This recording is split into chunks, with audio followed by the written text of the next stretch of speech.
Listening to the Holistic Spaces podcast brought to you by Mindful Design Feng Shui School.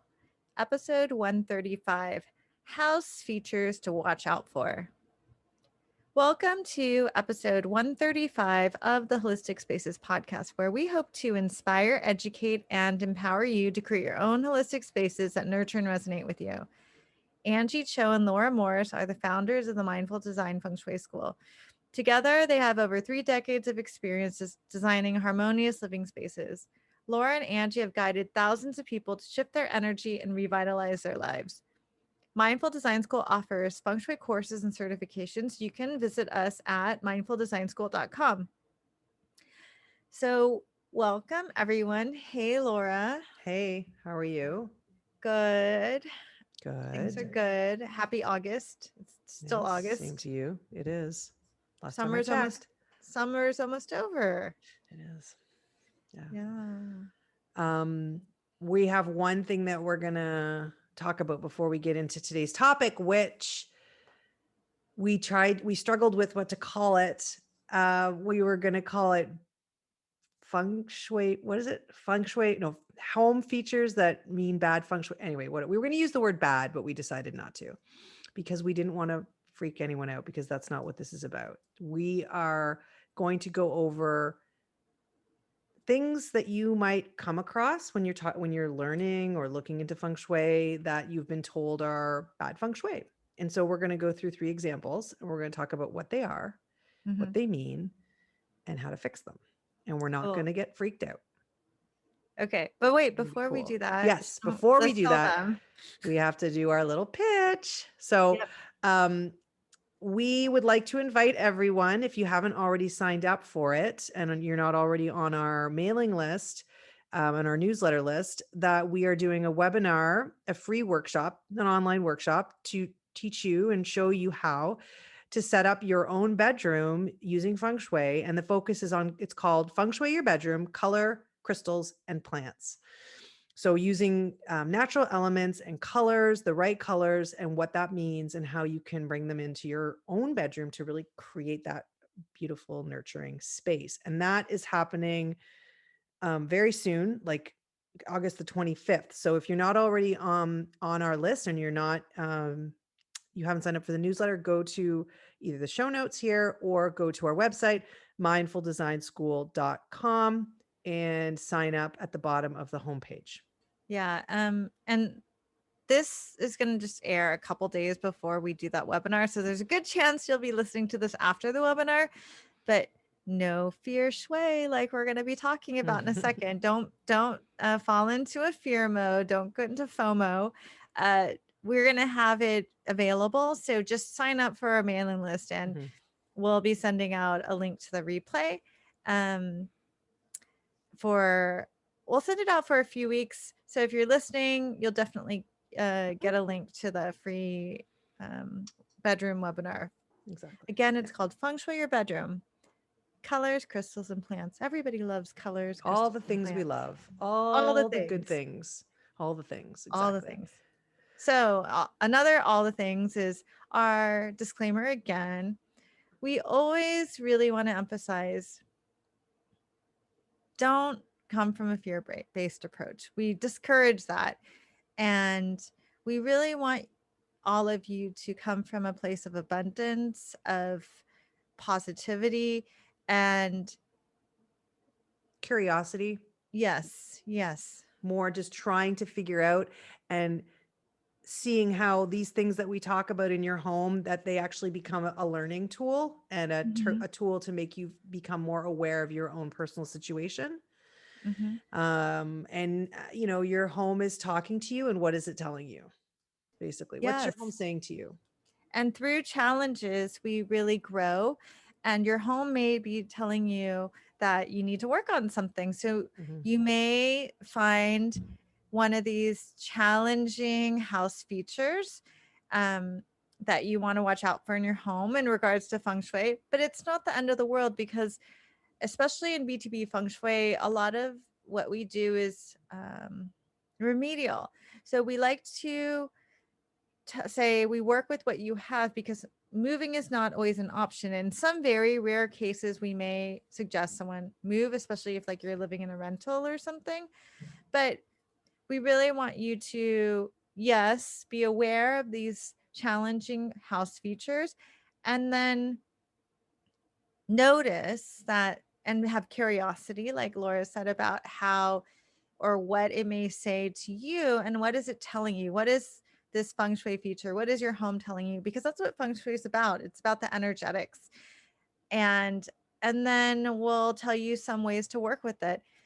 Yeah, actually Laura and I were chatting with one of our mentors, Rosalie, today, and she reminded us that if feng shui was as easy as a checklist, it would just be as easy as a checklist. But really, it's about the skillfulness of the practitioner and the energetics around it. So if you get a feng shui consultation, or if you're one of our students, we actually we do meditations before. We really cultivate our presence and our chi before we do a consultation, because it's not about just seeing and checking things off a list, actually about what is coming up, what is happening at that very moment. What is it? How did you put it, Laura? Like, it depends on what's happening at that moment, At that moment. Yeah, I mean, at that time. it's very I mean, time does play into it. So at this time, at this moment for this client,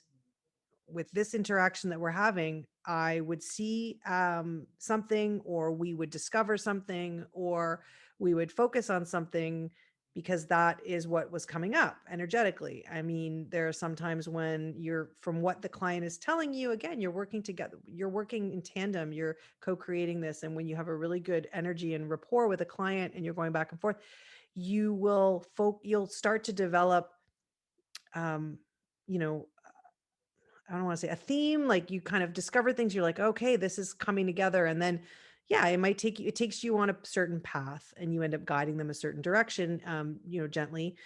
And you realize that maybe you didn't talk about a certain thing, but that's okay. It's fine. Um, and there's only so much time in consultation. You don't want to have to, make sure you go through everything, or, and have this long, as you said, a long checklist. So it's really about the energy. It's about what comes up at that exact time. And it's about what the client needs at that moment. So, so the same we would say for these three things that we're going to talk about today, these three features, I also like to say that, like, everybody's chi is different. Everybody's they're in a different place. So that's why you always have to meet your client where they are, what's going on with them. And, your chi might mix a certain way with a feature in the home, like, or it might just really bring something up for you when you become aware of it. And, another teacher of ours, Catherine, was saying that the professor said that just by becoming aware, just by vocalizing that you have this particular thing going on in your home, and saying, okay, that's interesting. That makes some sense, or it brings this up for me. That is already, it is already an adjustment, because you've already brought it to the surface and become aware of it. And even just vocalizing it, and sometimes that might be all you need. Now, if you start to ask questions, and when we say these different features, and you say, no, you know what, there is something going on there, and I find that this is something that comes up a lot, then we'll say, okay, then there is no harm. Let's adjust it. Let's see how we can adjust it. Let's find a really skillful, creative way to adjust this so that it works with you, works for your home, works for what you're doing right now. And it's not going to make you, it's not, oh my God, if you don't do this, X, Y, Z. So that's not how we would approach this at all. Yeah, and the house features that we're going to talk about are actually, in general, all you for most everyone, there are things to watch out for. But since we're talking a little bit about consultations, a lot of people might not know also, when we do consultations, and this is what we teach our students, this is doing energy work. So we also create protections and energetic protections around the whole, around our client, around the space, around us. And so, like, Laura and I aren't doing the consultations, we're just um, creating a space for it to happen. So it's also something to be aware of too, like, definitely if some of these things stand out to you, apply it to yourself, but be aware about like suggesting it for other people. But what you could Mm, do is you could suggest that they listen to yeah. this podcast.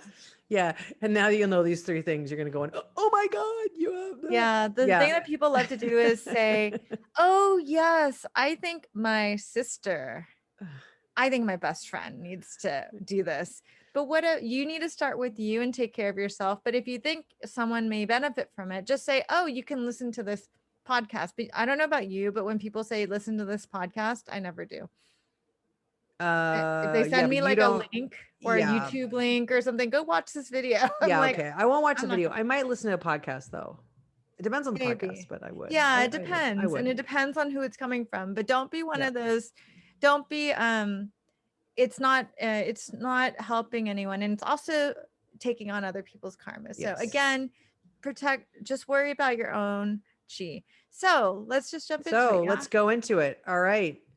Okay. So number one, I'll start. Number Okay. one is front door aligned with back door. Da, da, da, da. What does Was that that mean? What is it? So what's if up you with you and your sound my effects today? it's That my was that a drum roll? yeah, yeah, yeah. Okay. What did not sound like? Not really. There, Yeah, I got it. So front door aligned with back door. So you walk in your front door and you're opening the door, and if you look straight ahead, your back door, either sliding doors or swing door or whatever, is in line with the front door. Even sort of in a different, if you can still sort of see, if there's sort of this really free flow of open space that you could throw a ball straight through and wouldn't hit anything, and you could, if you were good and accurate, and you could go all the way through to out that back door. So that's, we say in feng shui, is a loss of resources. So the front door is the mouth of qi, so the energy is coming in, that's the main conduit, it's coming in, and instead of it sort of meandering through the home and benefiting everyone, it's going straight out the back. And and you'll often read, if you've come across these features and other things, money in, money out, right? Because again, she is very tied into your resources, your productivity, how you go through the world, and people like, really when it comes down to it, is how well am I doing in the world? Do I have the energy and the chi to be able to sort of, navigate, work, do all these great things? So that's where you kind of get that element of you saying, okay, yeah, money in, money out, sort of cash flow, Yeah. you say, oh yeah, I've got the money, but it's always going out the back door. Yes. um And always remember, we always talk about how important your front door is. So it's mhm. really like your face to the world. So it's really important. So, how would you fix that? So, there's different ways you can do it. I always like to start with the simple, practical ways first. See what you can do from a layout standpoint. So, if you have, depending on, everyone's layout's different, if you have the ability to place some type of, a table in the middle, like I see this where you walk into a sort of a grand hall, and it's a foyer, and there's the ability to put a table in the center with an arrangement or plants or whatnot. And what that does is it slows the chi down, and the chi then goes around, and especially if it's circular, that's also great. So you can also, we often see it as an open concept. So even just simply by having a sofa, some plants, tables, like that kind of stuff will slow the chi down. Light fixtures, but somewhere along the line. So sometimes I see it, a kitchen table or a dining room table in front of those back doors, having a really great light fixture. Um, if you can add crystal to it, that's great to really move the chi around. Those, you can do a lot with layout. Okay. And when you walk in, having the sense where you can ground the space with a rug or something, or slowing it down like an area rug. So thinking of the design of the space and how it flows, and seeing if you were energy, would you have to kind of meander through the space and take your time? And then, that's one way to achieve it. The other way to do it, if that's not possible, or you're still feeling like it's going out, is to hang a feng shui crystal, and that's the faceted lead crystal, man-made, crystal ball. You can find them on holisticspaces.com, and they have a little hole in the top, and you thread them, you thread a red string through them, and you hang it from the ceiling, and you would hang it somewhere between the front and the back door. I generally tend to tell clients to hang it either closer to the front door or preferably in front of those back doors, somewhere in front of the, not like where it's going to get hit with a swing and stuff, but so somewhere on that path that works for you. And it will modulate and move the chi around the space so that it's no longer in that direct line.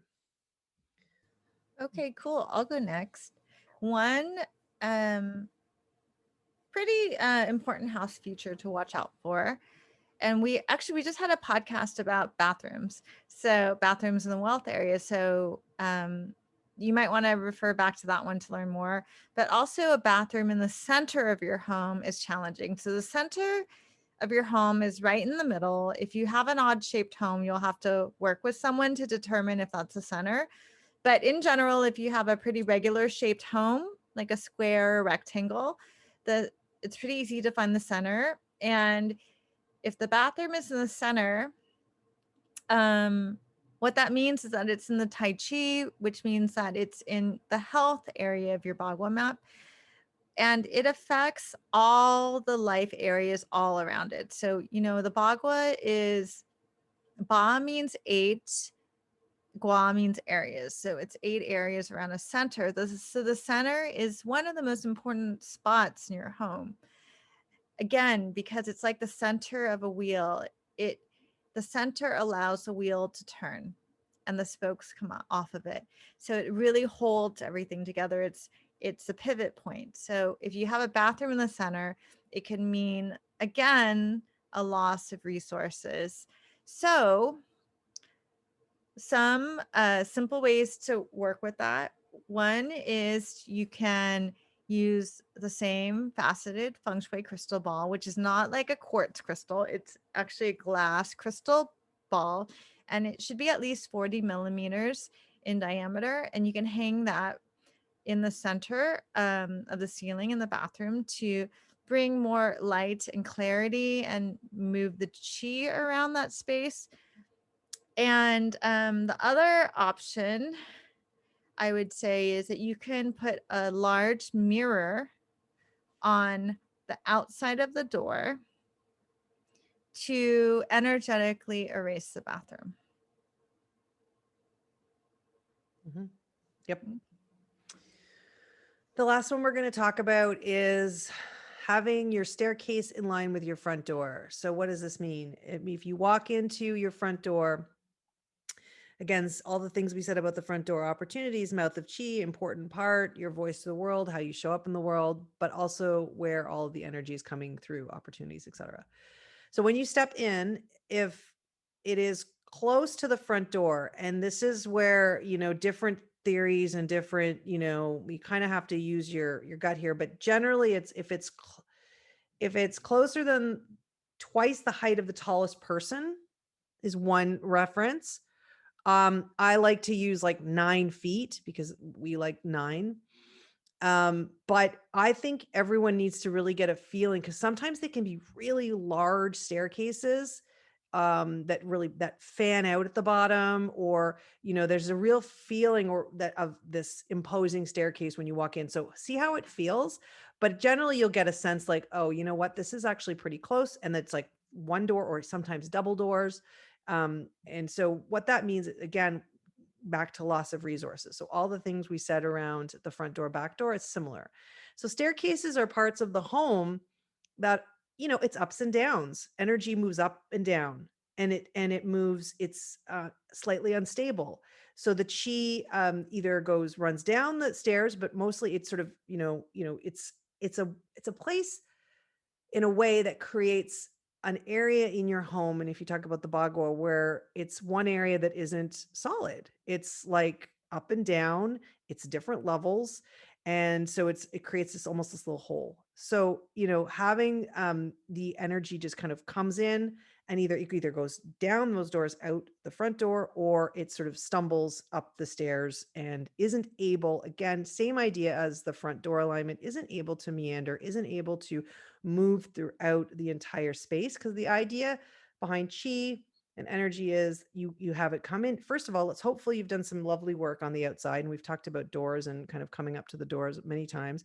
You did some lovely work. You've got this beautiful front door. You open your front door, the chi comes in, and then it's able to sort of, you know, really everyone's be able to benefit at all the areas of the home, you know, your kitchen, your bedrooms, and it isn't just sort of concentrated or stunted or sort of like jammed or stuck in one spot. You want it to flow through like a babbling brook throughout the whole home. So, and then how would you fix that? So very similar fix to the front and back door alignment. You can do it with a design, layout. So I always like to say, let's ground to that space when you walk in. So you have an area rug.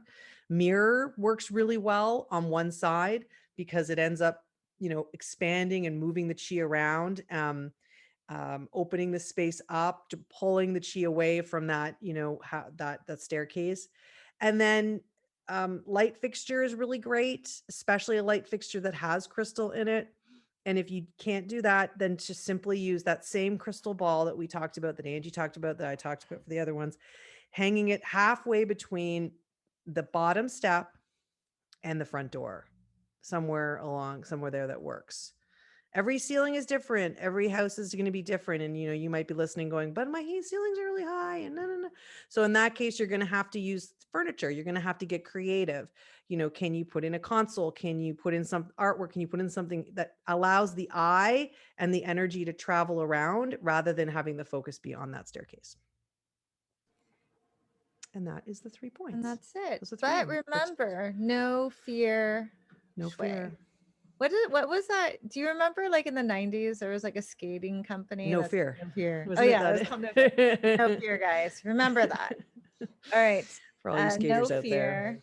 Yeah, Um, and everything can be worked with if you're worried about it. Look up our Mindful Design Feng Shui School consultant. Someone can help you. Sign up, get on our newsletter too, because we do, I don't think we mentioned this enough, honestly. We do consultations for the classroom. So if you're looking for a consultation, we offer it at like a majorly reduced price because we want to encourage our students to learn from it. So if you want to be a mindful design school classroom client that our students can audit, get on our newsletter and keep your eyes peeled for the notifications. And actually, I think some are going to be going out in the next month because we're going to be filling some this fall. Yeah. Yep. So thank you so much for listening to this episode of the Holistic Spaces podcast. You can tune in every Monday for a new podcast episode. If you like our podcast, please share it with others. Subscribe. You can even leave a review. If you'd like to explore the world of holistic spaces and feng shui on an even deeper level, you can visit our website, online store, and blog for more information about feng shui and holistic living. You can visit holisticspaces.com. You can also support the podcast by checking out our certification and mini courses at mindfuldesignschool.com. Thank you so much for listening, and we'll see you next week.